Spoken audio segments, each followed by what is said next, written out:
What's up, everybody? It's Casey with Two Worlds Podcast, and with me, as always, it's the Mary Kate to my Ashley Olsen. It's Jake. How you doing, buddy? I'm awesome. How are you? I'm not so bad. What makes you so awesome, man? Oh, I don't know.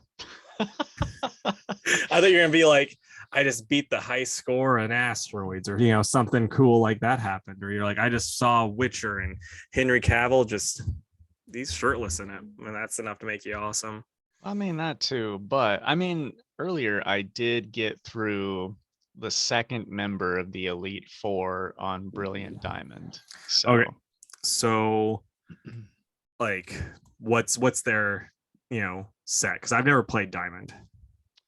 um, so it's Bug first, which I thought was pretty cool because usually Bug gets like swept under the rug. It does, and I'll be honest, the bug type Pokemon, like when they're good, they're so darn frustrating because it's like all poison. You're just like, oh, great. Now I have to deal with this the rest of the way. Yeah, and the ones that the guy picked are incredible. Obviously, it's the Elite Four, but so it's Bug, Ground, Fire, Psychic, and then the champion Cynthia, who is like very Gary, renowned for being incredibly difficult. So I gotcha. You soloing them? Because like I remember every time I'd play Pokemon, for the most part, except for like maybe when I did Ruby, I would always just like build up my guys so much that like my one guy. So like when I got to the Elite Four, it was just like that one like giant monster just wiping them all out. And it's just like, well, every once in a while I'd have to use potions, but then like if he ever died, it was just like, well, now that my level 80 whatever is dead, this level 3 Geo dude doesn't stand much of a chance. I try to keep it pretty balanced. Like right now, I'm about 5 levels above the Elite Four, but that's not always enough because they know moves. It'll be like I'm I'm the fire specialist, but then he'll have a Steelix that knows like Fire Fang, and like that counts. So not everything is as easy as it seems. But Yeah, and like for some reason they'll always get like a Miltank or someone else that knows rollout, and you're like, oh, it's been 30 minutes. Like, can it be my turn anytime now? right. And the thing with Cynthia is a lot of her, well, not a lot, some of her Pokemon know rest. So between the inevitable like max restore she's going to use a couple times, her Pokemon know rest. So Nice. it's like no matter what, she's going to get all of her health back and 8 times during this fight. But that's why you strike hard and you strike fast. Yeah. Well, so one of my friends is really into the breeding stuff where like he knows the IVs and EVs and knows like what to do to get certain egg moves and all that. And I don't know anything about that. I was just like, hey Sterling, because his name is Sterling. I was like, could you get me a level 1 Fanpy? He's like, sure, I'm trying to get a Don fan myself. So he gives me one. Its stats are ridiculous. Like the best Don fan you can ever imagine. It has everything it needs to hopefully be able to take care of Cynthia for me, but we'll see. Nice, man. Everyone is checked out of the podcast at this point. One thing that I think is hilarious with like the breeding though, it's like just think about that poor Ditto, because I used to do that too. I would just be like, oh yeah, I got these, because like you could trade online, and so like I would just do that and I would just trade different ones. I was like, so like I just pictured like my poor Ditto just sitting there like, no more. It's basically like an EV mill or Yeah. just whatever mill at that point. But anyway, I've been playing Pokemon a lot the last few days. Casey, how has your week been? Not too bad. That girlfriend came and visited, so I didn't do much. Like all my reading happened today because we just kind of hung out, and then like Saturday, because I was planning on taking her out on a nice fancy date Saturday night, and then it just like ice rained. So I was like, we're just gonna stay and play with the dogs. Where were you gonna take her? You know the Firefly in Effingham? I do. It's pretty good, but it's real expensive. Yeah, I've never been, and it's like they have the rotating menu, and this week they had like wings as an appetizer and like giant shrimp and all this other nonsense. And she likes shrimp and I like wings. And so I was like, oh, this is gonna work. I'm not gonna get a steak because their steaks are $50 for like the low quality stuff. And I'm like, I Yeah. don't want to pay $50 to be disappointed. I feel you. Well, I'm glad you had a good week. And now we'll hop into our news. It's a bit better than last week. Yeah, just a tinge. So I think you've got one or two more. So I'll let you go first. Okay, man. So apparently the Russos are in talks to direct the Secret Wars movie. This could be probably included in the rumor mill, but I don't think it's important enough to be included. I mean, really, like, if we're being honest, what new did they bring to these movies that they're like, oh, we gotta bring them back? It's like they weren't writing the scripts that people love, like direct directing wise. What did they do that made people lose their minds, Be attached to it. That's it. Yeah, like, so there's no part of me that thinks like, oh, you have to have them, because like we've talked about this before. Like, I think like they're getting some of these like kind of bigger name directors every once in a while now, and I'm like, that's just a bad idea. Get one without a voice, like one that's only doing commercials and TV shows, and then just bring them in, have them do it the Marvel way, and just keep that going. Because like as soon as you get someone that's has their own way of doing things, it's going to clash. It's not going to work. Look at Edgar Wright. That's the one I always go to. I just think I want to know what his Ant-Man movie would have been. Yeah. But yeah, I someone at the shop this week mentioned the Secret Wars idea, and I don't know. That's not really the direction that I thought they were going to go next, but who knows? I mean, I think they could be doing that, but with not like the original Secret Wars, but like the newer Hickman one, because in that way they have all the multiverses. They could just bring back all the Spider-Man again, which is going to be great, because it was great the first time. And Marvel's like, you guys like that? Well, guess what? We're going to keep doing it. So until the end of time. Yeah, which it's like, I mean, honestly, I'm fine with it. But, I mean, it'd be neat. Like, probably not good, but it'd be neat to see the Hulks also if they did that. We get all three Hulks, all two War Machines. I don't think Ed Norton would do that. Probably not. I mean, it's weird though. He was on WTF with Mark Maron, and he was talking about it, and he was like, yeah, I mean, I think it's kind of fun that me and Mark and Eric Bana have all played this character. Like, it's kind of like I think you compare it to like Macbeth or something, and, and so I mean, like, so I mean, maybe he'd be like, yeah, this might be enough fun, like just to do like a brief like 10-minute thing and get paid like $1 million. Right. I forget about the Eric Bana one. Yeah. I have like wiped that movie from my mind. I have no idea what happens in it.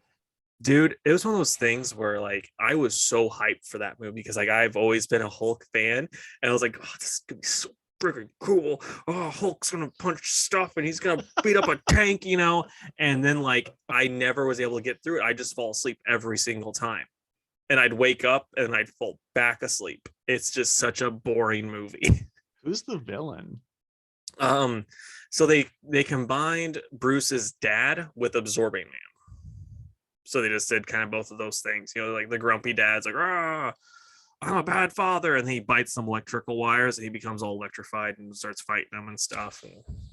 And there's like dogs. There's a Hulk kills gamma radiated dogs. Oh, okay. Yeah.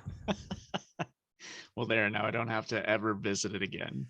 Yeah, you're like the Fantastic Four movie was fun. Like there's parts of it that I'm like, it sucks, but it's at least got like Chris Evans kills it as Human Torch, and there's parts of it that I was like, yeah, this is just dumb fun. That, in my opinion, like outside of like the scene where Hulk is destroying a tank, there's not much redeeming about it. Oh well, maybe if he's in it again, it'll be cooler, Yeah, I mean, like we talked about this before. As soon as like if one person on Twitter goes like, oh man, that original Hulk movie, it's my favorite. Everyone else is like, oh, it's great, even though it's so bad. It's just like people have the fondest memories of, you know, the crap that they saw maybe once when they were younger. Right. All right. First thing for me, Casey, do you remember Bad Idea Comics? We've talked about them before. Not right off now. Okay, so Bad Idea, they're the publisher that you have to apply to receive their books, and if you are approved, they will send you one single copy of a title, and like you have to follow all these parameters. Like if you're caught selling it early, they'll never sell to you again, or if you sell it above cover price, they'll never sell to you again. That's their business model. I Their think they had name like works. right, yeah, exactly. I know they launched with like 5 titles, so you could get 5 books from them. Obviously, all those books usually go crazy on eBay, but Bad Idea doesn't see any of that money.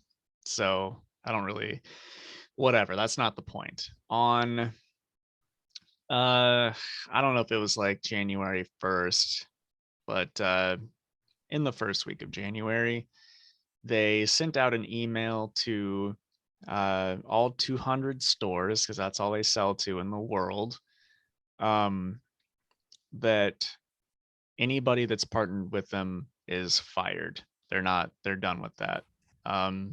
You have to reapply again, and now they're also going to they announced like a destination store. I don't really know what all that entails, but basically, if you were a part of this program, tough luck, try again. Maybe you'll get picked, maybe not. So yeah, You that gonna was apply? no, I'm not. Um, Mostly just because it's like a principle thing, you know. I think that's stupid, and I did apply before, and I'm not salty that I didn't get picked, because it's like, how how would you choose who gets the book? So You're gonna piss somebody off no matter what. here's what we do. You apply, you get it, and then you sell it to me as part of Two Worlds podcast, and then we sell it on eBay, and then the money goes back into the podcast. It's genius. Wow. All right, well maybe I will then. Yeah. We'll pass the savings on to our listeners too. So Yes, you of guys don't have course. to ever pay for this.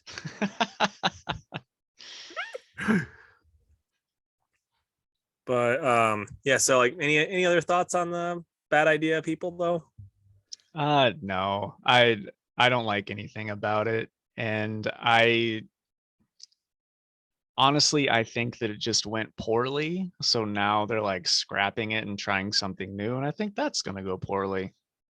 Yeah, it is weird that they're kind of doing like an NFT model with it where it's like, but like they're not even seeing the money. That's why I don't know how it's Yeah, gonna. it's really baffling. Yeah. Okay, so Warner Brothers is looking to sell the CW. Reportedly, it hasn't been profitable since 2006. So, I mean, I have a feeling if they sell the network, they're not gonna, they're not gonna get the rights to like the Flash TV show or any of those type of shows. Those will probably just go straight to HBO Max, or they'll just cancel them all. And since they're trying to do the HBO Max shows anyway, it's probably gonna be structured something that way and just get rid of all of this CW stuff. I honestly didn't know that Flash is still going? Is Legends of Tomorrow still going? I think Legends is done. I think Flash is still going. Supergirl's done. Um, I think, Is it just Batwoman then and Flash? yeah, and then Naomi's about to start. Okay. Well, I mean, I don't know. I don't really know how to take that. It is what it is, I guess. Yeah, I mean, and I think it's kind of interesting because it's like, oh, and there's also Stargirl because it's like the new people are coming in, they're trying to liquidate some of their assets, and CW I mean, I'm just looking at things probably too much, but like CW is very much like a Jeff Johns heavy. Those are all Jeff Johns heavy products.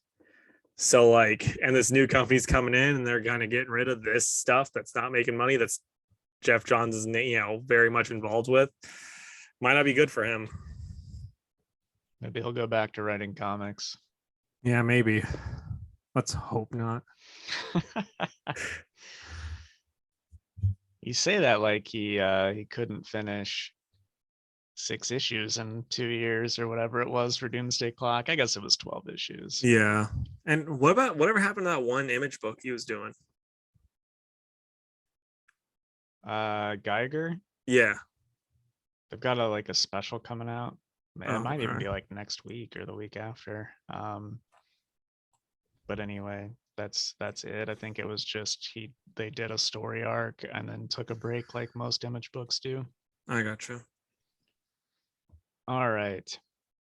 So this week, Jeff Lemire signed an exclusive contract with Image Comics. I'm curious what that will do for his Black Hammer stuff. I don't know if he'll get to do that. So I have like I'm on his email list and I skimmed his email. They talked about with this. Black Hammer's still they're allowing him to finish Black Hammer, basically, like finish that up before this, takes place. And I'm assuming I didn't see anything about all of his DC stuff. I'm assuming it's the same thing where it's like once these stories are done, then it's no more new stories, basically. I mean, all he's doing is Robin and Batman, right? And Swamp Thing. And then that other didn't he have another Batman story that's like very similar? Oh wait, no, I don't know. He has. I thought he had another Batman Black Label book, but maybe that's already over. There's so many of those, dude. I have no idea. Yeah, and like a lot of them are the same, where they're like, let's make it gritty and like early on in his career, and they're like, okay. Never seen this before. Well, I mean, in my opinion, where Jeff Lemire excels is with his independent stuff through like Image. So this is probably just a good move. I think so too. And I mean, in my opinion, he really kind of excels at everything. So I'm not, too upset. I think it's kind of out of left field that it's Image. If you were like told me to place money on where he would get an exclusive for, I would say Dark Horse, right? Yeah, with prior Black to this. Hammer. Yeah. Black Hammer went from like a 6-issue mini to like 500 spin-offs and like a whole universe. Yeah. Not something I ever would have expected. My question is, will Dark Horse keep that, or is that Jeff Lemire's? Like, will that go to Image now for like trades and reprintings? I don't know. It might be worked out that, he has like kind of like a Magnolia type thing where it's like it's owned by them, but it's also owned by him, like a co-ownership type of deal. I don't know. That's a good question. I'm curious if people would pick up a Black Hammer series not written by Jeff Lemire. Well, I think some of the tie-ins have been not written by him. So maybe if those are, selling okay, they might test it. Who knows? So Ben Affleck has stated in an interview with the Herald Sun that Flash has his favorite scenes in terms of his, Batman interpretation. He's like, we finally 100% have it. And he talked about, excuse me. And he talked about how the like reshoots were some stuff that he really, really enjoyed in Batman, but he also made it very clear that he is done as Batman. And then he called the stuff with Joss Whedon hell. So no one should be too surprised. Okay. I mean, you think he's just saying that because it's his last hurrah, or because I mean that Flash, the whole Flash stuff just sounds like a nightmare from the get-go. Yeah, I don't know how it's gonna work. I could see them having some like just really nice moments that he likes, and then he's done. So like all the other crap that happens, supposedly happens in that movie doesn't affect him, but he's like, oh yeah, these couple scenes I really liked. That might be all it boils down to. Right. Well, we'll see. I liked him a lot in Justice League. And as we said, the BVS director's cut was pretty solid too. But Yeah. all right. So we are getting another X-Men Red series. As far as I know, it will have none of the characters that were in the first X-Men Red, because this is a post Dawn of X or whatever X-Men Red team, but it will be written by Al Ewing, Casey's favorite writer, and art will be done by Stefano Caselli. Hope I said that right. So yeah, if you're an X-Men fan, you have that to look forward to. Yeah. So And speaking of X-Men stuff, I posted this on the Comic Headquarters Facebook page today, but Marvel is doing like a X-Men election thing. And I think you're voting members into a team for a new X book. And man, I'd only heard like 4 of the 8. Like they were really using some like C and D listers there. The ones I knew were Firestar, Siren, Avalanche, and I'm blanking on the other one that I knew. But anyway, was it Wolverine? Yeah, the D lister Wolverine. Yeah.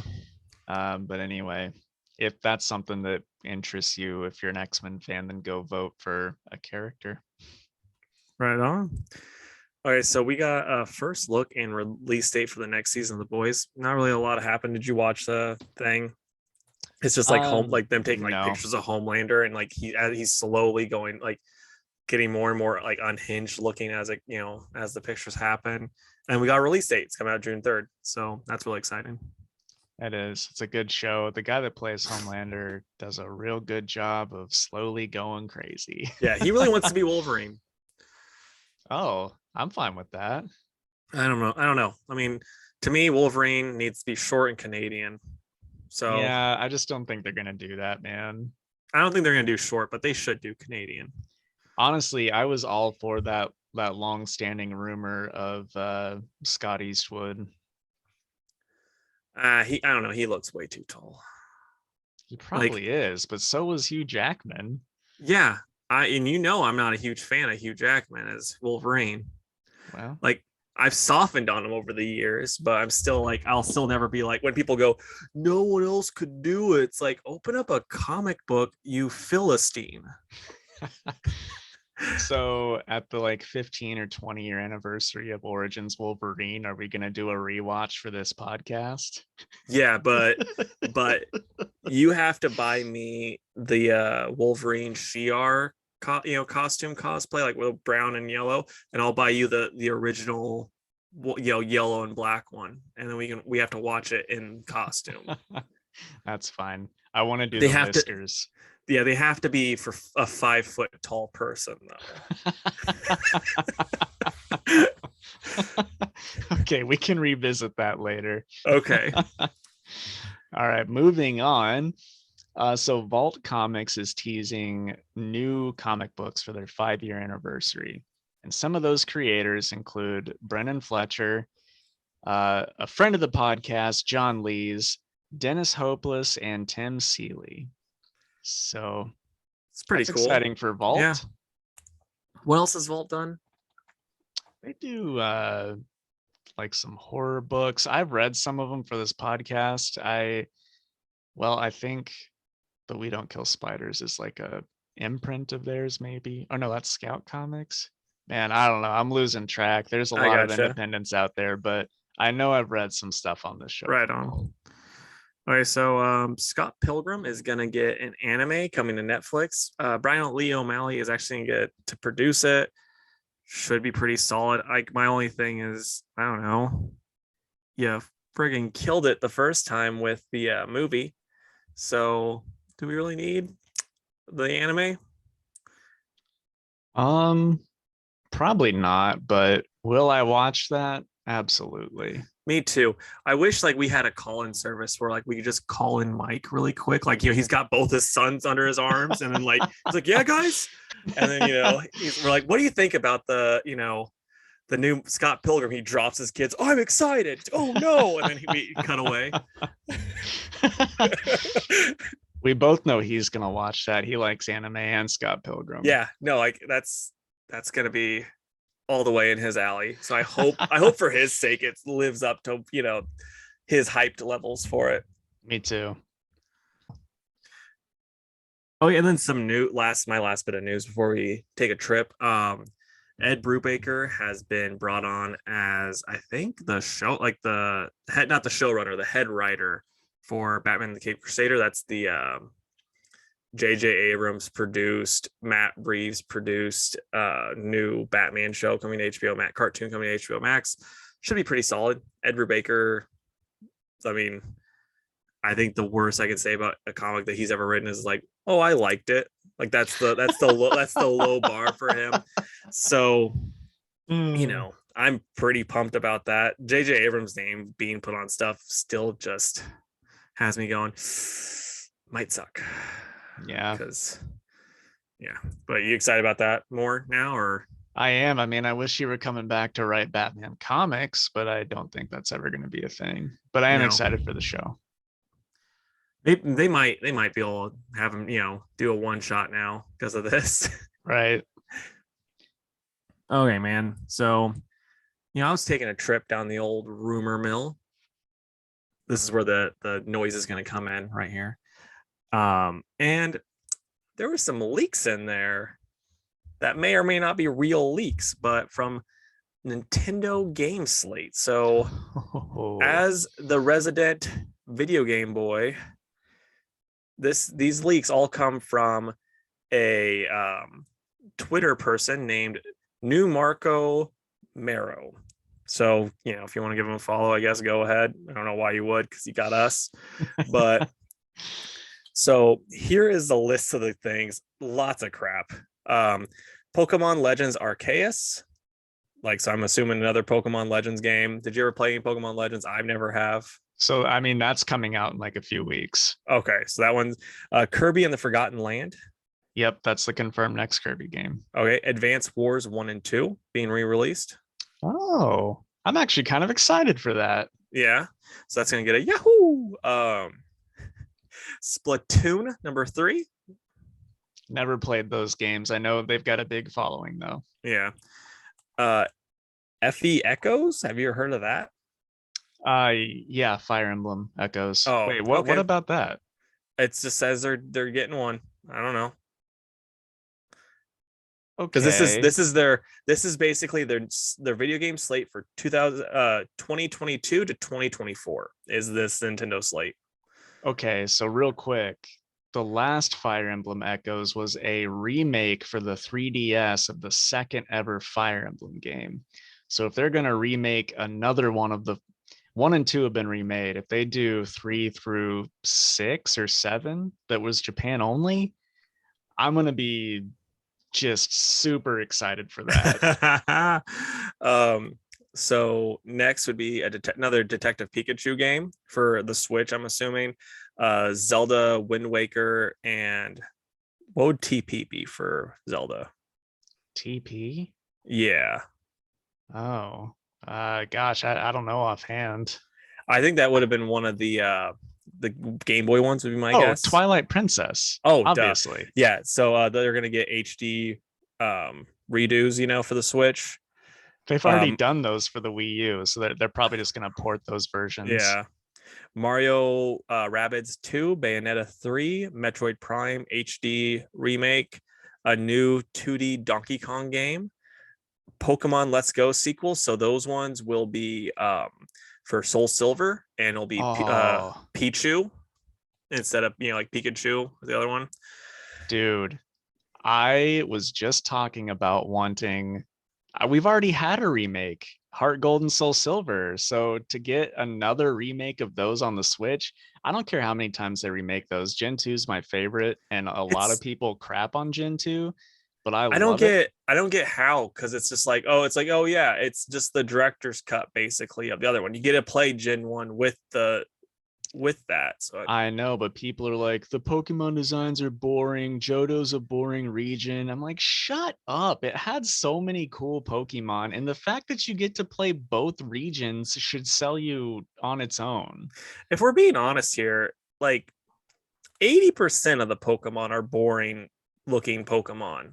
It's like, oh no, what are you talking about? The rock with the two hands coming out of his head's really cool. Oh no, the duck that's holding his head like he's got a brain freeze. No, that's really cool. The big fat cat that just sleeps, the coolest. Like, get out of here. I agree, man. But that gets a big wahoo. Like that and Fire Emblem, dude. I hope these are true. Right on. And then Zelda Breath of the Wild sequel, and then there's a Monolith project, which I don't know what the heck that means. And so yeah, that's the big ones. Oh, it says here now Paper Mario remake, Pikmin 4, a new 3D Mario game, plus maybe a new console. Hold on. You're going too fast here. So first of all, a new 2D Donkey Kong would be cool. I'm excited for that. Monolith could be Monolith Productions, which is a game studio.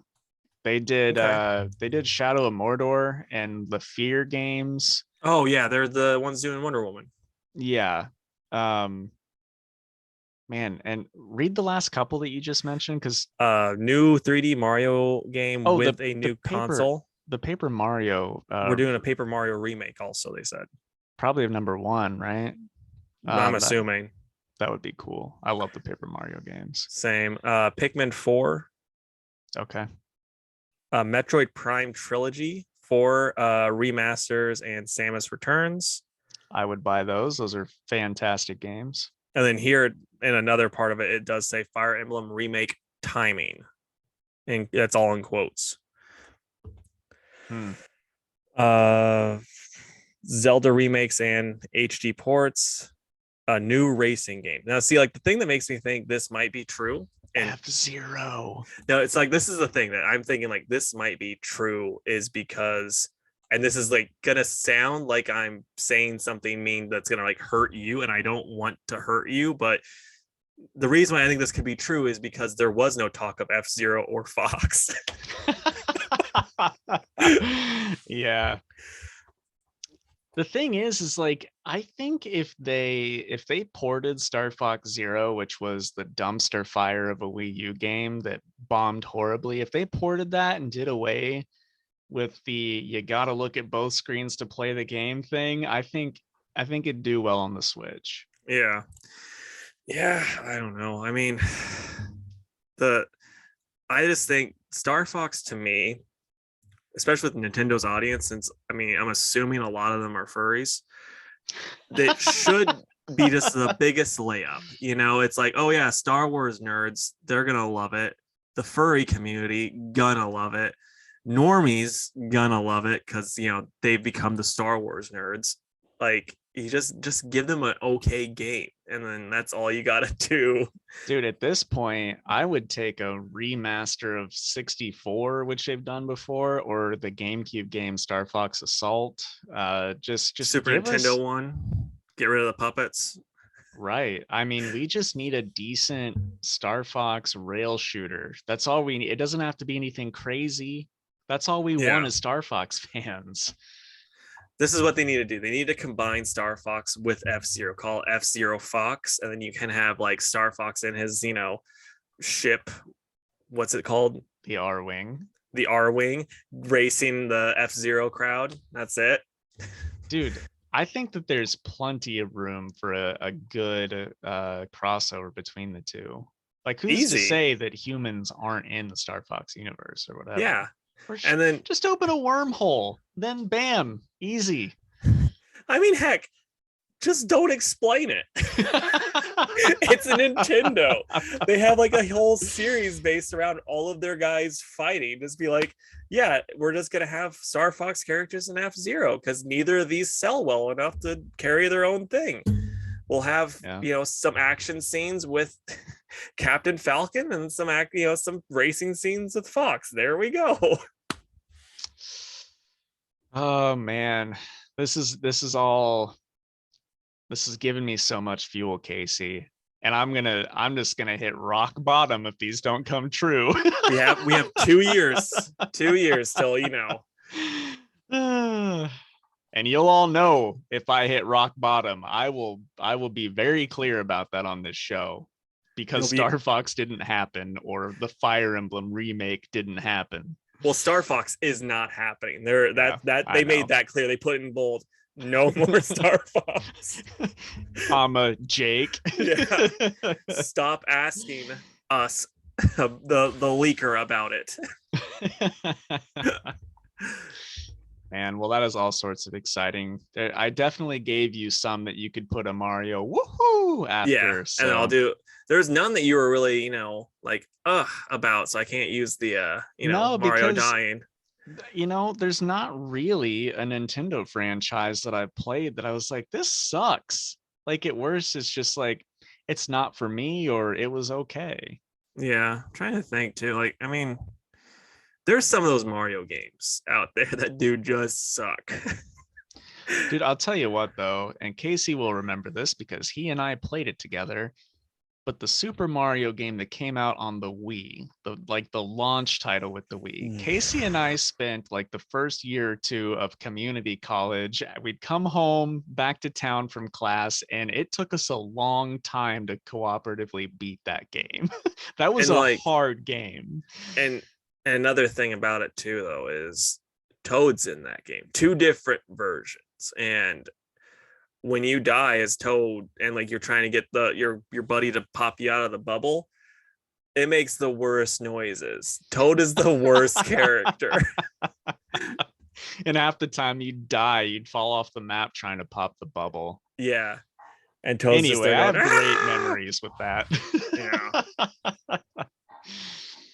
All right. Well, anyway, I think that's the end of the news segment. We have rambled for long enough at this point. Yeah. And we'll take our break and then do our comic reviews. So we'll be right back. All right, man. What are we talking about for the YouTubes? I don't know, man. You want to just next time we're at a comic book convention, both cosplay as Toads and then just scream at people? Yeah. When we get stuff autographed, we just like and they're like, "Oh, cool. We listen to the podcast. We get it." And they autograph. And I saw a TikTok earlier today. It was this lady. She does a drumming account. She's a really good drummer.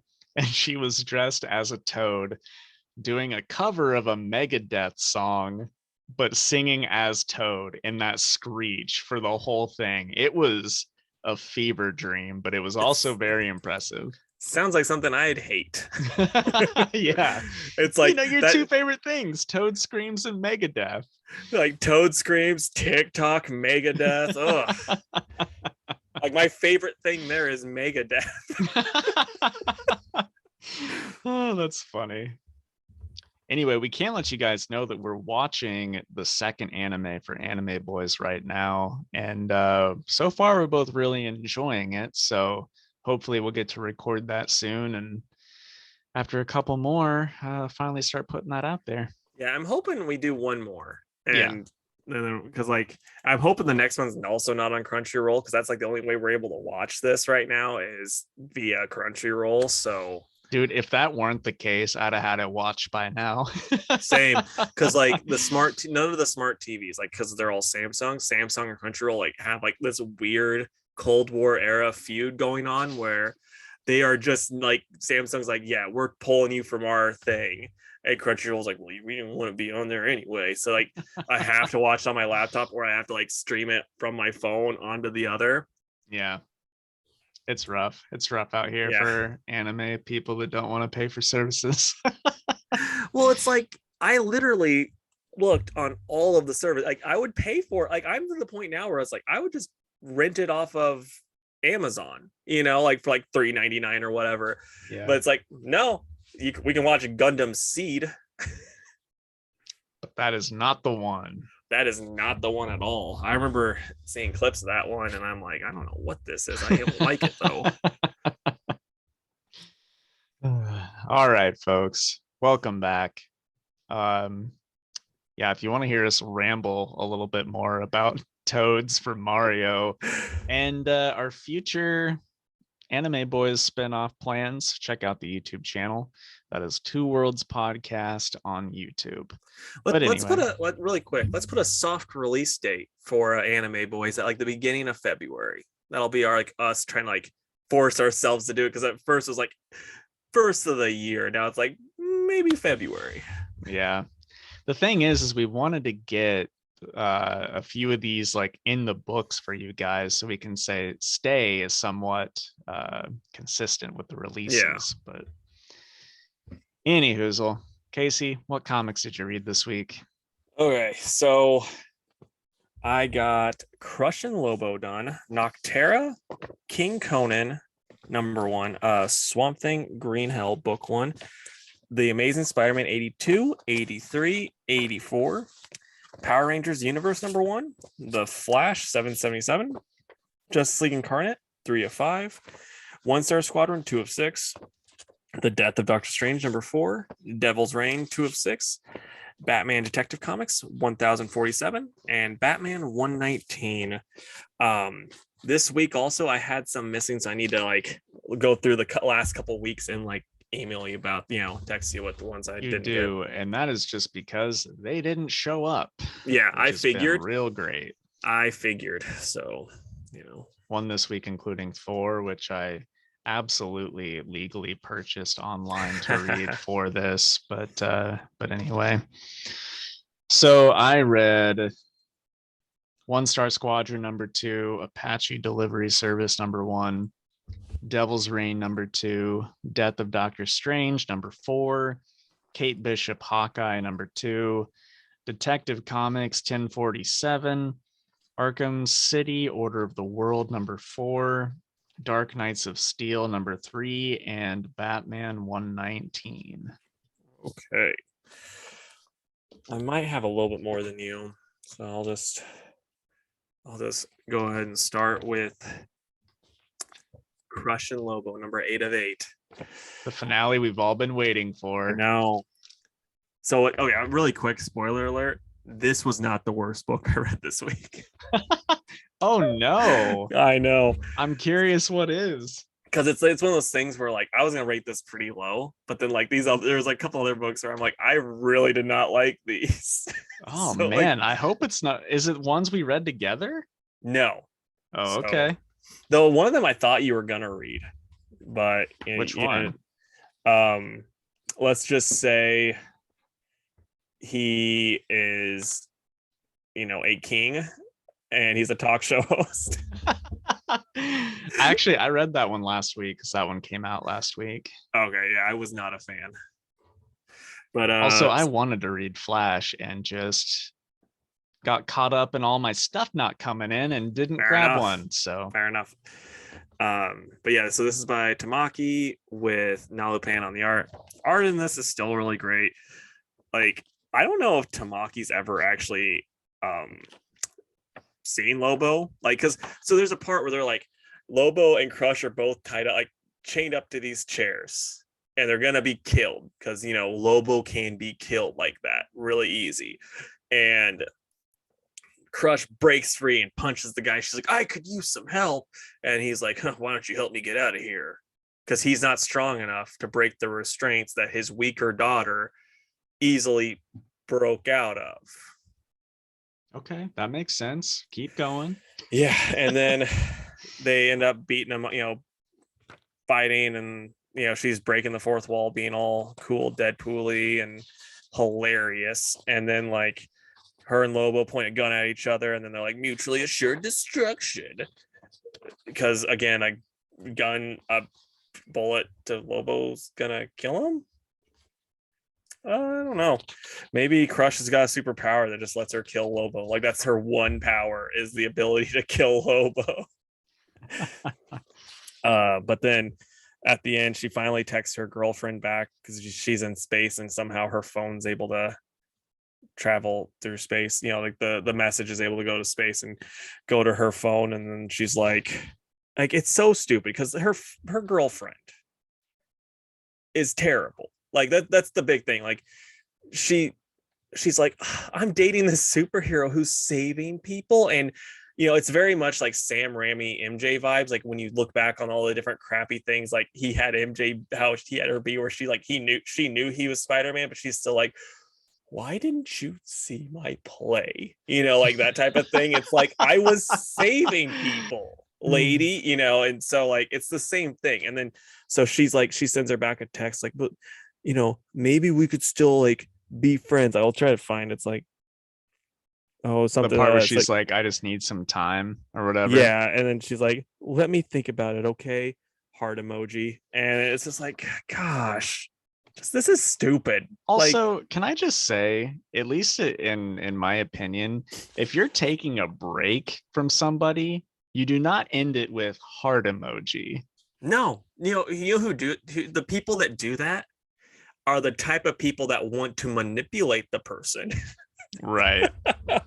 So yeah, it's just, it was a bad book, and they very much leave it open for a sequel that I will not read. What if the people call for it? I mean, let them. I'm not gonna read it. Like, because that's the thing. I mean, we have another book that Lobo's in. I'm not the biggest fan of that. It's more of just the story itself. But it's like at least Tim Seeley and I'm blanking on the lady. Sarah Beatty. Yeah, at least the Sarah Beatty and Tim Seeley, the Seeley Beatty team, at least they like seem to understand the character that is Lobo. Like this just seems like, oh, I skimmed his, you know, history on Wikipedia. I didn't get to the powers because I got too tired and I took a nap. Like it's just, it was very bad, but the art's good, so I'm gonna give it a 3 out of 10. All right. First for me will be Dark Knights of Steel, number 3. And it's written by old Tommy Taylor and art by Yasmin Putri. And yeah, so the Metal Men are like a small group of soldiers working for Black Lightning. And this is like full spoilers, folks. That's fine by me. Supergirl just like lands down in the middle of them and just kills them all brutally. Like Vintage this whole Tom Taylor. Yeah, this whole book is basically Supergirl killing a bunch of people because, you know, Jor-El or whatever L got killed. Yeah. But Black Lightning goes to Amazonia, not Themyscira, and asks Talks with Hippolyta. Bezos. Yeah, I know, right? But anyway, he just asks Hippolyta or Hippolyta if you're Casey. Yeah. Hippolyta Bezos is her full name. Asks if she and Amazonia will be on their side if it comes to war with the L's. And Hippolyta says yes. Jefferson breaks the news that his son was killed by Supergirl, who is with Diana. So Diana learns that and is like, there's no way that's true. She wouldn't do that. And she then decides she's going to leave Amazonia to go find Supergirl and find the truth. Yeah, and then after that meeting, Black Lightning is on his ship with his advisor Constantine, and they're sailing back to their homeland.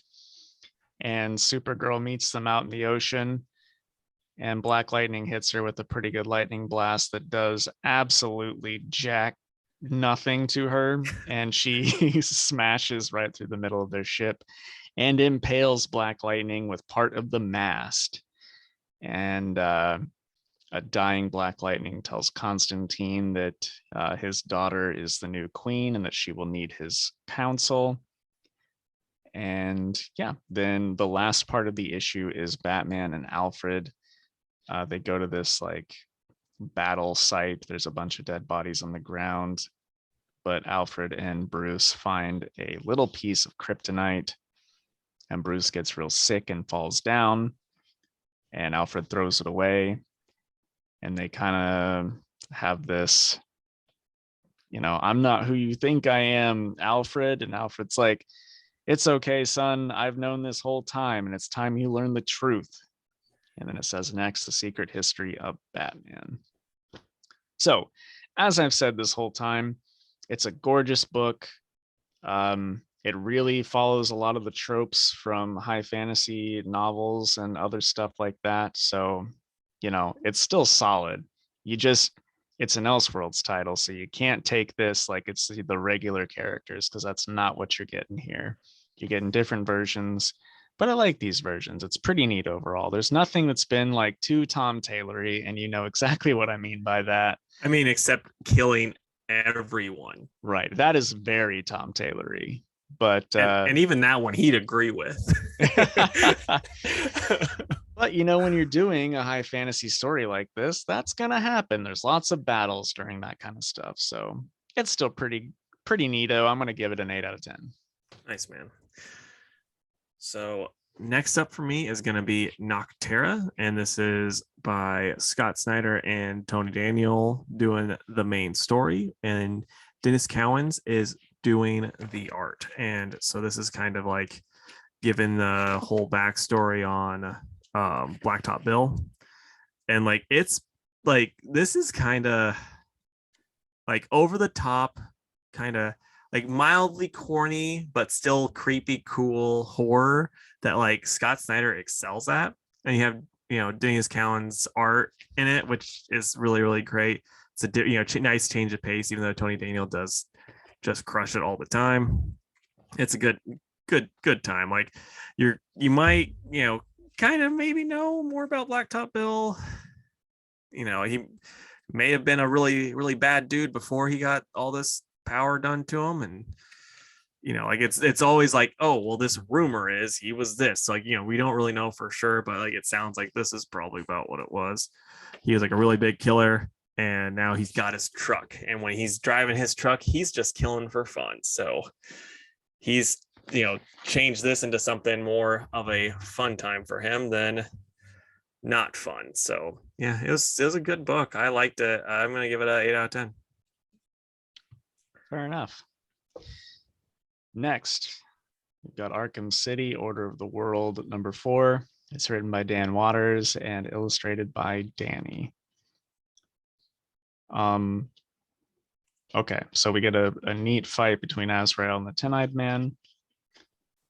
Spoiler alert, Azrael cuts one of Ten-Eyed Man's hands almost in half and catches it on fire. And Ten-Eyed Man says that he is half blind because of that. He can no longer see out of any of those fingers, which is still super creepy, by the way, having a finger in each fingertip, or an eye in each fingertip. But it looks neat and it fits well for the story. We also get some more of Dr. Phosphorus and Nocturna in this. They're just like, they're so insane, but they don't know they're insane, if that makes sense. They just like bought this apartment, and there's like a hole in the wall where they're like looking through their neighbor, and Dr. Phosphorus is giving off so much radiation, he's just slowly killing this married couple next door to them. And Nocturna like eats their dog because she thinks that's just something that normal people do, and they're trying to be normal people. But anyway, essentially the Dr. Joy is just slowly losing it because of all this crazy stuff that's happening. Like she found Phosphorus and Nocturna wherever Ten-Eyed Man said they were going to be on his map. So she just went there. It's a map of Arkham Asylum, but she went there on a map of the city, and that's where they were. And she's just still confused on how that all works. But anyway, I said the last issue ended with them seeing the ghost of Amadeus Arkham, or whichever Arkham it was that opened the asylum. And it turns out that is just some lady pretending to be a ghost. But she's real creepy. Yeah, creepier than that, because she's just got like a big hole in her head that goes all the way through. Like the head's there, but it's just like almost all of it is gone through this big hole. And she's working with Professor Pig. And they're working on some plot to bring him a bunch of people to make them perfect. So there's lots of like little things that I know are all going to come together by the end of this thing, which is in 2 more issues. So I've been loving this book so far, and I expect the last 2 issues to be like really crazy because they got to wrap this up. But yeah, it's awesome. I still love it. 9 out of 10. Right on. All right. So next up for me is going to be King Conan, and it's Jason Aaron with Mahmud Asrar on the art. And what since you've read it, I want to ask your opinion because I have a feeling you're going to give a better just a better opinion of it than I had. So like, did you like it? I'm going to be honest, you cut out. I don't know what book you're reading. Oh, King Conan Oh, by okay, sure. Jason Aaron with Mahmud Asar on the art. Yeah. And did you like it? Where's your... So I thought it like I didn't mind it so much. You said you really didn't like it. I think it's neat that they're like having him be a dad and just doing something different with Conan. At least I don't think he's been a dad before, but there's also a lot of Conan I haven't read. But I thought the art was super cool. The villain is really tough, so I'm not sure what all is going to go down there. But I'm interested enough to at least read the next issue. I was so gosh darn bored. Like, you had half of a book be fighting with exceptional art. Like, that's one thing that can be said about it. The art in it is top notch. And it's just like, my God, I don't care. Like, dude, do something better. It's just like I was already kind of sleepy and it was making me sleepier. And I was just like, I don't like this at all. Right. So it's gonna be a 2 out of 10 for me. I was just very let down and I didn't have the highest of expectations going into it. Okay, next for me is Hawkeye K Bishop #2. I missed that one. Ah, I forgot to put that on emails. It's just bypassed it all the way. I've still got some, so just remind me. Yeah. It's written by Marique Nijkamp, and then penciled by Enid Balam. I am so sorry, creators. But anyway, this was better than the first issue. I was pretty mediocre on the first one. This one was better. Clearly there's something going on with all of the security at this resort. I'm getting a lot of Hot Fuzz vibes, the greater good. There's some of that stuff going on here.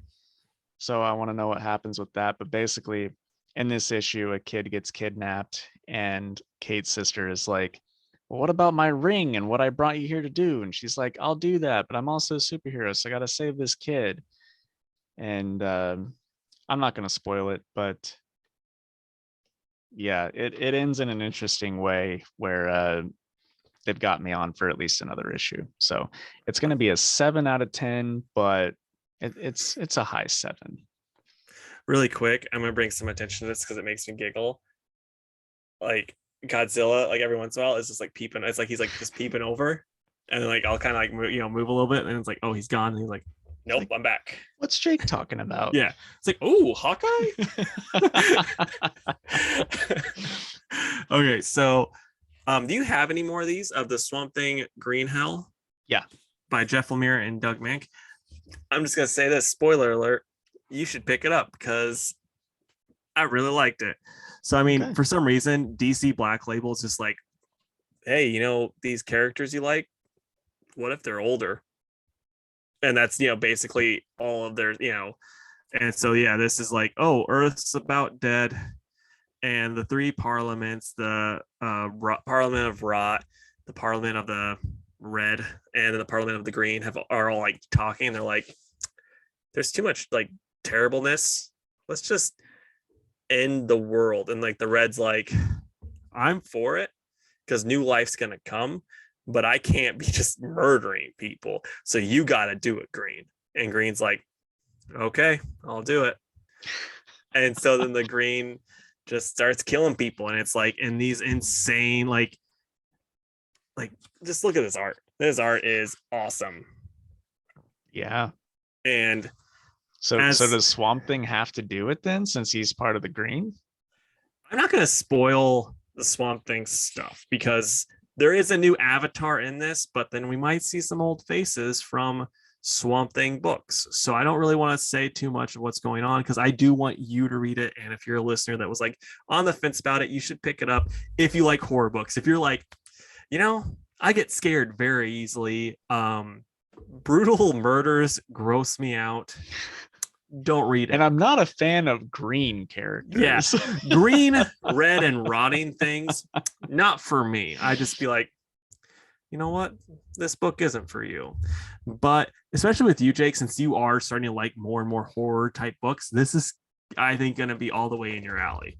So for me, it's when I was like reading, I'm like, this is an 8. But then as soon as I got done with it, I'm like, I have no complaints about it. So I'm going to give it a 9.5. It's not 100% a 10, but it is so dang good. I'll be honest, the only reason I didn't pick it up is because I hate the Prestige Plus format. But Fair enough. If it's that good, then I will get it. I'll say that's why it got the 0.5. Yeah, which is totally valid. So I've just got the 6 question mark that we read together. Okay, so I'll breeze through. Wait, did you read Apache? I did not read Apache. Oh, okay, then I have that. Okay, I'm surprised did you read Justice League Incarnate? Was that on our mutuals? No, okay. I'm done with it, man. Oh, you did. All right, so Apache Delivery Service. It's written by Matt Kent and art by Tyler Jenkins. It's about a Native American who is drafted into the Vietnam War. So there's like a lot of racism and stuff with that, but he's really good at what he does for his squad. So they're like laughing next to him, not at him, sort of thing. You know what I mean? Yeah. But anyway, he finds like a creepy dead body in the jungle and then gets caught in a trap. And when he wakes up, there's this guy standing over him with a gun. And he's like, hey, want to help me find some Nazi gold? And like, that's how it ends.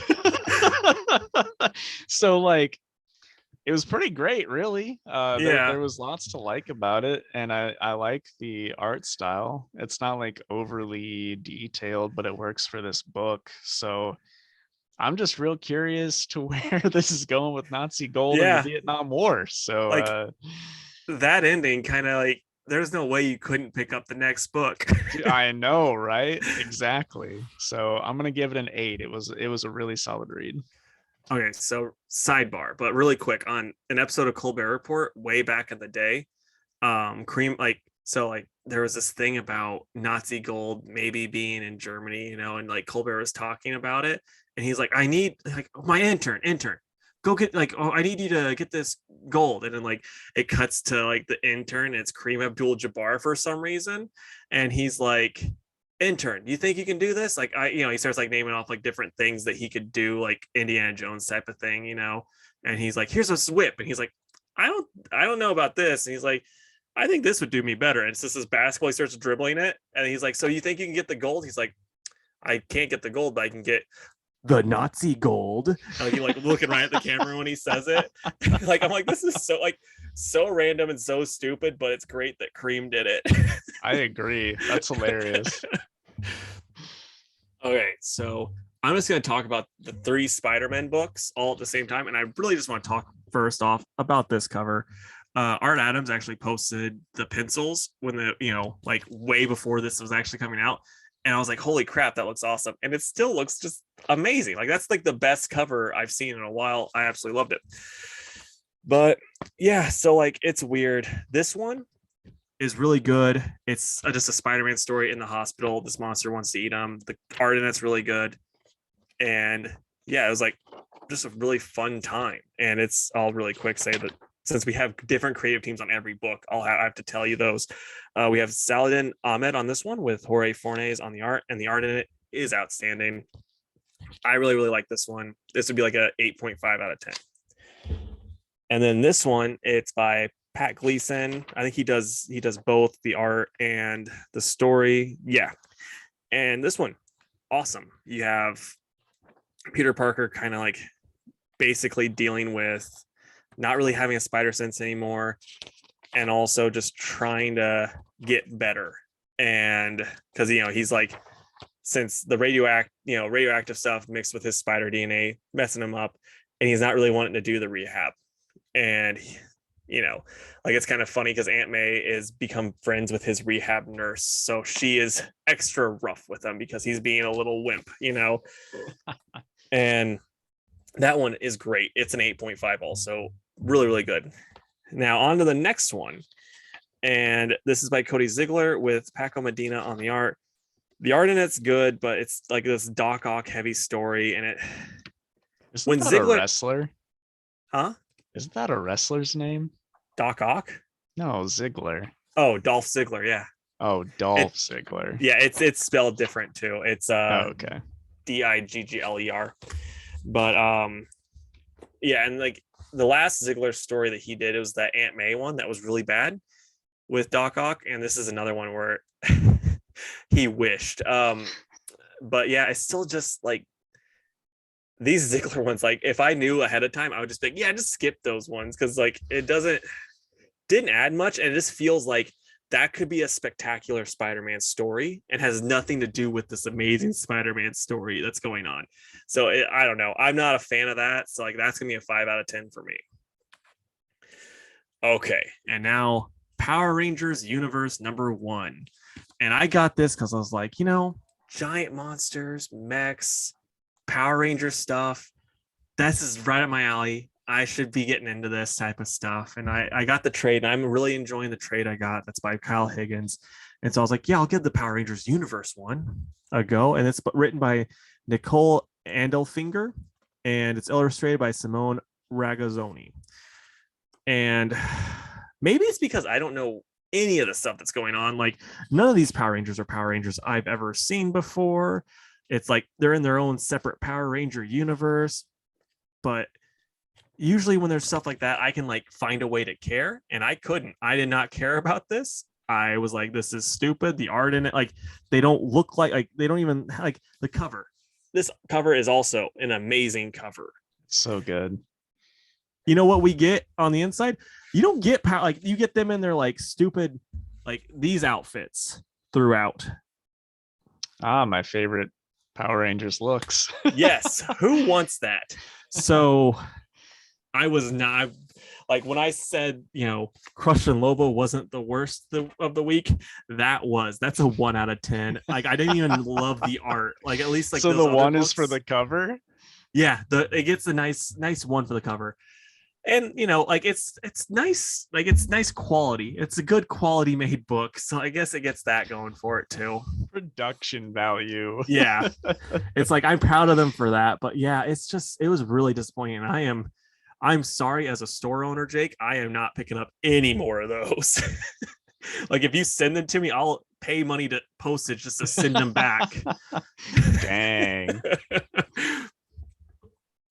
So next is Flash 777, and this is pretty neat. Like we're getting double stories, so like a lot of it's Jai, his son, and how he's kind of like I didn't know he didn't have powers. I don't know when that came up, in his stuff, but he no longer has his powers, and it's just him kind of like dealing with a sister that has superpowers and is also like way easier to talk to people and like more extroverted than him. So like he's got this like I think he called it a hero's log, which is really fun. It is the thought of a hero like a superhero log just made me giggle. But yeah, so he's always writing in that, and then his sister's just like kind of getting like mixed up with this like bad girl type thing. She's breaking rules, and then Wally is teaming up with Justice League Dark, and it's like I said, it's really good. It's probably not like some like the last couple arcs were better than this, but this is still really good. I'm gonna give it, I don't know, like a 7.5 out of 10. I like it. Okay, I should still pick it up and read it then. Oh, for sure. Especially since you loved the last one. I think you're still going to like this. This is like Gym World stuff. You are much more invested in Gym World than me. Than most people, let's be honest. And I forgot to say, this is by Jeremy Adams with Fernando Passarin and Matt Ryan on the art. right. And then last, before we start working together, we got Justice League Incarnate number 3 of 5. And this is by Joshua Williamson and Dennis Culver with Ariel Olivetti, Nick Varela, Todd Knock, Mikkel Hanin, and Andre Bresson, all on the art. Man, what a stellar artist lineup. And like, honestly, they do such a good job of switching between, because sometimes, and it's mostly because they're like telling separate stories. So like it's paced out very well. Like I would say Joshua Williamson would be like, it's basically the director, and these are like all of the talents, and like he's doing a really good job of like basically directing them and having them do stuff. And I very much enjoy this. It's a good time. It's like, it still does not feel like it's as important as it probably should feel, like for everything that they're doing. And it's pretty goofy in spots, but I still really liked it. I'm probably at about an 8, I'd say. It's not like nothing that's going to knock your socks off, but you don't feel like, man, I shouldn't have read that. That was stupid. Like I do feel about Power Rangers. Well, that tells me that I didn't make a mistake not picking it up. Yeah, like you're not really missing anything so far. I mean, you might later on when the next issue they go like, oh, Dark Side is now Batman who, the Batwoman who laughs. They're the same person, or whatever nonsense. But, until then. Sure. So what's our time at? We are 28 minutes left. Right. So what order do you want to do this in? Let's do Death of Doctor Strange, 1 star, Detective, Devil's Reign, Batman. Sounds good to me, man. All right, so first up is The Death of Doctor Strange, number 4. It's written by Jed McKay, and the art is done by Lee Garbett. And Casey, how'd you feel about this one? I liked it a good bit. Like, I mean, it was fun. It's the stuff that happens in it makes sense. This was probably the second best, I'd say, issue so far. We get a lot of bats in it, which it's like, does this take place before or after the events of the next Thor issue? Like, how does that work? But like, is he already teaming up with Throg while this is going on? But other than that, I liked it. What do you think? I liked it quite a bit. I thought the stuff with bats was probably the bats and what's her name was really good. Clea. Yeah. I'm looking at the checklist though, really quick. Did you get the X-Men Black Knight Doctor Strange yet, or is that next week? Because it says it's on sale now. It does say that. I don't know if it might be delayed online, or if I didn't get it. I gotcha. At this point, man, it could be anything. Yeah. I didn't know if it was even an online exclusive for the first week or whatever nonsense. Right. Can't wait to read that one. But yeah, I mean, it was definitely a fine issue. I kind of saw who they revealed to be the killer. I kind of saw that coming, but yeah, but it was still fun. I don't know. I probably just said like a 7 on this one. I'm at about an 8.5. I enjoyed it. I thought it was a good time. And, it's just like, it was a good character development story. And it was kind of nice getting away from the moms or whatever. The 3 moms. Yeah. Like, I agree. Maybe I was harsh. I'll bump it up to 7.5. Because you're right. Because next is going to be them dealing with that, and I just don't know if that's going to be better than what we got this time. It might not be, but it also might just be for some really fun, cool action scenes. Like that's like what I'm hoping. I'm hoping it's more like just cool, balls to the wall, fun action versus them being like a little bit action with a lots of talking. That's not gonna like it's like, oh well, this is kind of like a lot of buildup for I guess fun dialogue. Okay, so 1 Star Squadron is next, and this is by Mark Russell and Doc Shaner on the art, right? Yep. All right. Or No, no, sorry, Steve Steve Lieber. Lieber. I always get them mixed up in my brain. But yeah, so did you have any initial thoughts on this? It was pretty hilarious, honestly. Yeah. This one kind of focused on Minuteman. So like the birthday party was funny. The knockoff Miraclo pills were funny. But what really got me was Red Tornado's asking for people to do this high profile security gig. And it just killed me that that GI Robot says, "It is not fair. GI Robot has killed more humans than anyone in this office." That Right. just tickled me. How'd you like seeing Sportsmaster? Dude, it's tough because you can't really.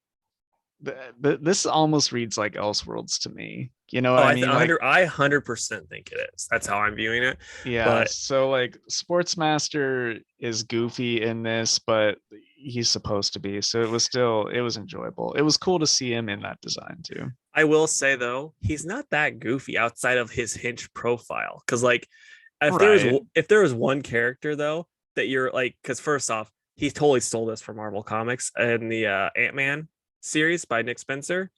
They did this exact thing. I think Taskmaster, who I kind of like personality wise in my brain, go very much similar to Sportsmaster, where it's like Taskmaster was on a thing. I think it was even called Hinch, where it was the same thing where he was being hired to steal stuff and like he got into it with Ant-Man.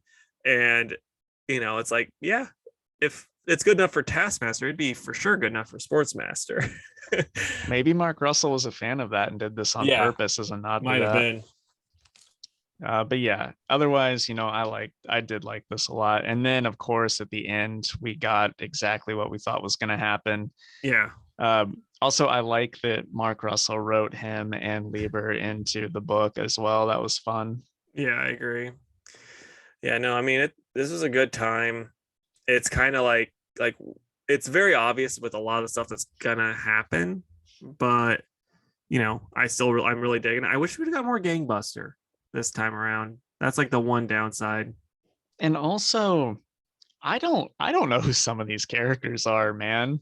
No, I recognize some of them, but like as far as knowing them, like I couldn't put the name to it. But like this guy, I know that's a Grant. I'm almost positive that's a Grant Morrison character. I recognize them anyway. I But did not. And the guy in the back that's got like the baseball shirt on with the number 5. I don't know who that is either. no idea. But yeah, like this guy, like I know I couldn't say his name, but I know I've seen them in something. Yeah. But the first off, Minuteman getting beat with hammers was hilarious. Dude.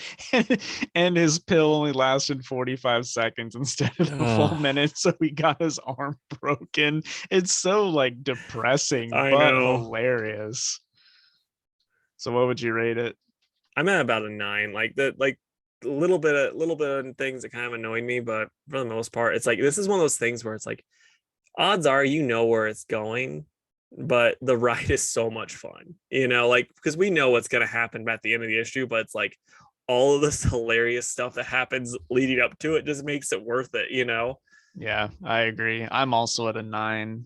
I didn't think I'd like this as much as I do. Okay. Really quick, I'm gonna take point on this because I want to hear your opinion first because so next up is Batman Detective Comics 1047, and this is by Marco Tamaki with Ivan Rice's pencils. So what were your thoughts on this, man? So much yet so little happened in this issue. Yeah. First off, this tower was just erected overnight, basically. Like this is the biggest building in Arkham or in Gotham, and we don't get any info on it at all until this issue. And that bugs me. Why couldn't they have mentioned? She could have mentioned it before when she was writing 27 issues about the same damn storyline that's going on, right? Yeah. And also, the idea is stupid. I don't know why anybody fell for it. And then, surprise, it goes poorly, and now Arkham is a terrible place again. I don't know, man. Okay, I'm glad you didn't like it too, because I thought it was very bad. I mean, because it's all the stuff you're saying, and then it's also like, as I started reading, I'm like, my first thought is every time they try to get, I hate stories like this because there's a lot of stigmatism out there about people getting help with their mental health disorders. Okay, and then like they're like every time they try to do a story in these comics where they're like, hey, this new guy's coming to Arkham, he's gonna help them, make them better, and then it's like, oh, it always ends with them being evil. And like maybe this guy's not evil this time. I think the people in there just killed him, didn't they? But still, Yeah. it's still just like, man, didn't work. And it's okay, I didn't see this, day 24. That's how long it took for them to build it and do all of this. 24 days. Like, I don't know. I thought this was really, really just hot garbage. And also, you're telling me that the entire Bat family can't handle it? A couple of crazies with some scissors. Like, this Like chick was doing arts and crafts, and Nightwing and freaking Stephanie go missing. Like, give me a break. And this is also one more thing. Okay, so what the hell, Tim Drake? Does DC hate him that much? It's like, this is Detective Comics. Have him in it. They're like, we got Huntress and Stephanie and Cassandra and Dick and like All here. These people that have their own books. I mean, yeah. And hey, keep all of them in. Just get rid of Nightwing. He has no reason to be in Gotham anyway. He's busy trying to save Bloodhaven. Just put Tim in his place. It's not like, oh yeah, we got all of this great Nightwing dialogue in this book. It was mostly just going, is Nightwing hurt? No? Oh, he's actually fine? Okay. Right. Yeah, I really don't know. Like, Huntress and Batwoman and Tim could just be the team. That's all they'd need, really, to deal with a couple of crazies at the top of this tower. Yep. But instead, the Batgirls are like, should we scale it? And Batwoman's like, are you insane? It's like, just go in there and take care of it. What'd you think of the backup story? Oh, it was so stupid. I mean, it was like, honestly, the dumbest thing of this book, in my opinion. And I read a lot of dumb stuff. I didn't have any problem. I actually thought the backup story was the best part of the book. Like, the art is cool, but in what world do they're like, what do we do with this kid? Well, I don't know. Let's drop him off at the loony bin. You know what I mean? Like, it's so stupid how they got there. Like, I can see that working because it's like, Gordon's not going to take him into his house. He's got a dang serial killer son. Yeah, but they literally said that child services didn't want to get out of bed, that it was after hours. Yeah, that's Gotham. It's stupid. It's early. Stupid. I know, but it's early Batman Gotham too. Well, that doesn't make it better. It doesn't make it better, but it makes it more, believable. And it's like, this isn't, it's not Bruce Wayne money. It's a kid that, was probably going to end up on the streets anyway, type of thing. No, well, that's all I have to say about that. I'm gonna give it a 3 out of 10. I'm at a 4. I like the backup story more, but yeah, and I had to give, if I gave Crush and Lobo, I think a 3. This is like maybe better. So that's where we're at. And it really sucks because we were hyped for this for a couple weeks. Yeah, and it's just like, I hate saying it because I like Tamaki's Hulk run so much, but it's like, I'm starting to think that was a fluke. Yeah. Some of the Future State stuff was good, but yeah, I don't know. All right. Next, we've got Devil's Reign #2. It's written by Chirp Zdarsky and art by Marco Cicchetto. Now, Casey, you weren't crazy hot on the first one. Was this any better? Not really. Like, I don't know. I mean, first off, jaded Tony Stark because his friend is gonna run for mayor instead of him was pretty stupid. And then like this also kind of feels like it's not in continuity because Ben Riley shows up to fight, Taskmaster and Whiplash, and it's like Ben Riley's got all of Beyond backing him. They would just be like, "Oh, these guys are going to be here. We have prep time now. Get these special weapons." Boom. And then like with this, it's just like, no, it just feels like Ben Riley. He has no Beyond in this. It doesn't, that doesn't really add up to me. And I don't know. It's just kind of, and then like this Doc Ock does not feel like Ziggler's Doc Ock at all. Just feels like, I don't know. It just does not feel like the same character. It was neat seeing Danny Rand kick butt without his powers for like a second, but it's like, what are they going to do with him in the superhero containment spot since he doesn't have powers anymore? Like, oh, someone tries to attack him, he'll just kick everyone's butt until the guys with like armored suits come in because he's that much better than everybody else. Also, I didn't like that part. I like seeing Danny in this, but in this page, we get 1, 2, 3, 4 dudes and crossbones. You're telling me that Danny can't kick all their butts at the same time? Because I think he absolutely could. And maybe they're just not showing all the bodies that are there.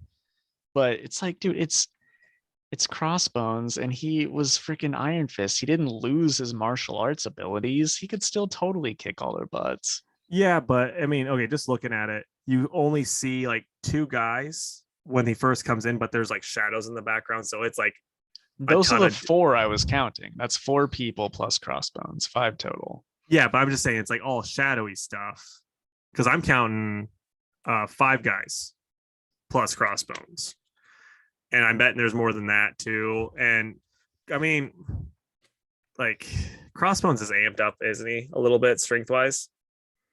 I don't know whether he is or not. I still don't like seeing him getting his butt kicked by Crossbones. Yeah, I just think it's stupid that it's like Danny Rand literally not doing anything wrong. Wasn't being a superhero, wasn't anything else. There's like kicked down his door, like, "Hey, you're coming with us." It's like that doesn't make any sense. Right. Well, I will say this though, the coolest page in the book for me was this. Oh yeah. I loved seeing Kraven and Elektra out in the snowy woods. Can't wait to see more of what's going on with that. I agree with the Tony stuff. I think that was silly, but I do like the rest of what's going on in that scene with the other characters. So, and man, whether you think it's stupid that Ben shows up or not, the art for that fight scene is just so darn good. I can't help but like get excited reading it. And then like for some reason the baddies are gonna just try to kill Reed Richards and Sue Storm like in the prison. Like that part was just kind of goofy to me too. Like I don't know. I just think this whole concept is kind of dumb in general. Like it's like, oh yeah, the third time we're doing this, but it's just bad versus good. Like I don't know. I was hoping this one would make me like it more, but I'm still just not quite feeling it. Well, I'm liking it well enough, and I think the last page was pretty neat. I'm curious to see what this crazy 6-armed Hulk and Ghost Rider and Wolverine are going to do, and who's going to fight them. I wonder, like, is this core group going to bring in some more people to help deal with this, or is this all they've got? That's what I'm really curious about. I bet they're going to keep trying to bring in as many as they can because, that's how it always seems to go. It's like, oh, yeah, we got to keep trying to save these heroes from, registration. Right. Yeah, I mean, I'm still liking it. So this gets an 8 for me. Just like the writing for the most part is pretty solid, but it's just the concept that I think is stupid. So it's gonna be a 6.5 for me. All right. And then the last book is Batman 119, and this is by Joshua Williamson with Jorge Molina and oof, I'm gonna mess this name up. Adriano de Benedito and Mikhail Hanin all on the art. And this is another one. Joshua Williamson is very good at like spacing out his artists, in my opinion. I thought this all worked really well. It wasn't jarring when it happened. It was just pretty dang good that way. What'd you think? Dude, I like this book a lot, if I'm honest. Yeah. The Mikhail Hanin stuff on the rooftop with the city in the background, like the colors are so good, and honestly, the dialogue during that whole conversation was cool too. But I gotta say, Molina is an incredible artist. Like Mm-hmm. this scene right here Yeah. was just the coolest panel in the book. I absolutely love this artwork, and I'm really curious what his powers are because apparently, spoiler alert for 2 seconds, he can blind people. I'm curious what's going on with that. Yeah. If Batman would have said, I can't see, I would have taken the clip from the first episode of Daredevil and I would have played that right here. But since he Right. doesn't say that, I'm not able to. But yeah, I think it's neat too that Lex Luthor is paying for Batman Inc. It's something very slimy and douchey, so it makes sense that he would do it. So, I mean, what do you think his angle is here trying to work with Batman? And also, He's here's just my question. Lex knows that Bruce is Batman. it Why seems isn't he letting that out? doesn't care. I Yeah, think but that's the why? All these people learn his identity that shouldn't know it. None of them spill the beans. I think with like a lot of people, it's just like because okay, Joker knows, Joker doesn't care. With the like with Lex and with this, it's like with Lex and Bruce, I think it's also kind of like a Lex knows that if he can kind of like manipulate things like this, where he was like, oh, we're gonna chit chat as Bruce and Lex on top of the roof of this restaurant I just bought, type of thing. He's able to do that if he had, he has that little bit of leverage. I think that's a big part of it. But that's my guess. But I don't know. I just feel like at some point someone's going to try to do something different and let his identity out, which don't get me wrong, I would hate that. I don't want people to know it. But at the same time, so many people do that shouldn't. It's like, why hasn't it happened? Yeah. But anyway, Maybe Batman's got like a magic failsafe so that when they try to say like, "Oh, Batman is," right. you know, And also, this may surprise you. I did read the backup story. I tried and I was just like, I don't care at all. What'd you think of it? I actually thought it was pretty charming. I liked Really? it. Yeah. Yeah. Well, It's see, look just at a, us just disagreeing on backup pages. I know. The art is neat. This little girl's just trying to find out what happened to her friend. She runs into Batman. There's little monsters at the end. I thought it was cool. I'm gonna read the next one. Now, this is Gotham Academy related with her, right? Because that's Yes. what. Okay, that's what I thought. So that's might have been part of the reason why I didn't care. Because I was like, I don't care about that. Normally I wouldn't either, but oh well. So what would you rate it? I'm at about an 8. What about you? I'm gonna go with a 9 because I like the backup and you didn't really care. So I feel like I Yeah, gotta grade it higher than you. yeah. All right. What are you excited for next week, Casey? I'll pull that up really quick. I have it. I always have them up. I just didn't have a hold of my phone, so that threw me off. So for me, I'm gonna say Good Asian, Hotel number 2, and Lunar Room. I'm kidding about that one. I know that's your choice. I'm gonna say Rewrite Titans. I actually Googled what that one was. I'm like, that sounds like it might be up Casey's alley. Yep, it sure does. For me personally, I'm gonna say Batgirls number 2, Robin and Batman number 3. That's the final issue of that mini, and then, um, gosh, I don't know. There's like a lot on this list, but I don't even know what I'm reading anymore. I'll say King Two. of Spies #2. That one I'm curious enough about. Yeah. All right, Casey, we are throwing a major monkey wrench into this episode because for the first time ever in the history of this podcast, I came up with the Fantastic Four. So And you didn't today, give me prep time. I didn't. I didn't. We've done something similar to this before, but I'm tweaking it a little bit, so just bear with me.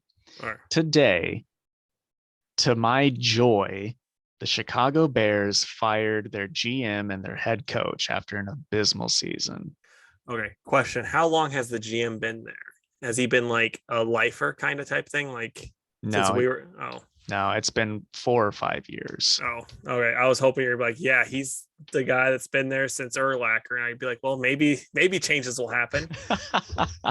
Gosh, I wish that that Urlacher was still young enough to be able to play. But anyway, so they're like draining the swamp, as they say. And that had me curious.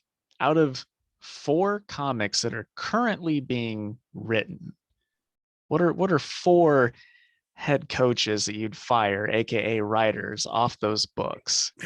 Tamaki off a detective. Okay. For sure. Trying to think. Is Tom King doing any monthly books right now? Because that's Human Supergirl's Tom King off Human Target, put someone with talents on there. Trying to think of another some Marvel ones. Trying to think of I'll go try to think of an X-Men guy who's let's go X-Men Red and get Al Ewing off of there since I know he's on that, and put Peter David on it. Just have some fun with it. Okay. And then which that would not work because Peter David, like, he gets the scraps when it comes to X-Men characters and makes them great, and then other people are like, hey, I like that, I'm gonna steal it. But and then last one, trying to think of another Marvel thing that I like. I can think of one for you that I was going to say. Well, Dan, no, you have to do it yourself. But okay. now I have it. Take Dan Slott off Fantastic Four and put literally anyone else. Yep. Except Al Ewing. That was one of mine too. So that one, sorry, it's just gonna have to count for both of us. Yeah. I'm gonna say Tom Taylor off of Nightwing. Bring back Chuck Dixon. Just kidding. They would never do that. Gosh, I wanted to say Tamaki off Detective because we used to really like that book, but I won't do that. Man, like a little while ago, I would have said take the writer off of Thor, but I can't do that anymore. I will say fire all the people off of Amazing Spider-Man and just bring it back to once a month with one creative team, because then I would probably check it out. I mean, I'll say all of it but Ziegler. Pretty dang good. Yeah. Well, I believe that Ahmed's good because people really like his Miles. Yeah. But anyway, so there we go. I just thought that'd be a fun one to do on the fly. Right on, man. All right. That brings us to the end of the episode, folks. So closing plugs, if you would, go to facebook.com/2worldspodcast and give our page a like. You can also follow us on Twitter at 2_worlds_PC and on Instagram at 2worldspod. You can email us at 2worldspodcast@gmail.com. And if you would, please review us 5 stars wherever you're listening to this, as well as subscribe to our YouTube channel, which is just 2 Worlds Podcast on YouTube. Leave a comment. Tell us if you think any of those rumors from the Nintendo sound cool to you, and also tell us if we're being too harsh on Tamaki. Maybe you're like, no, it's actually pretty exciting to me that with this nonsense in Detective Comics.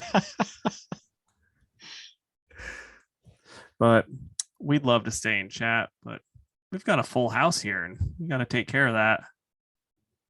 Bye, guys.